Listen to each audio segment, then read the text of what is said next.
মোমবাতি জ্বালিয়ে মৃতদেহ স্মরণ করা হয়, আর মোমবাতি নিভিয়ে জন্মদিন পালন করা হয়।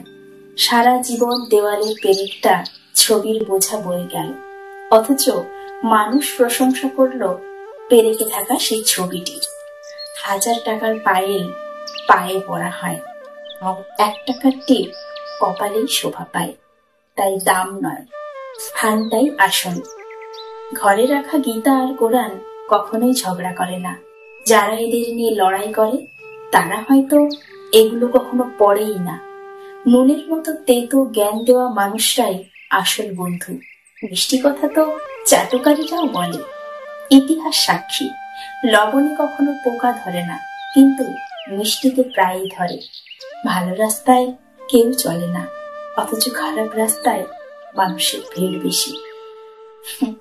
খেয়াল করে দেখবেন, মদ বিক্রেতাকে কোথাও যেতে হয় না, অথচ দুধ বিক্রেতাকে প্রতিটি বাড়ির দরজায় দরজায় যেতে হয়।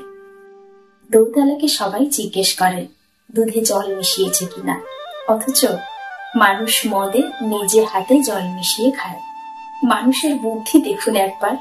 মানুষকে পশু বললে সে রেগে যায়, কিন্তু সিংহ বললে মানুষ তাতে গর্ব অনুভব করে।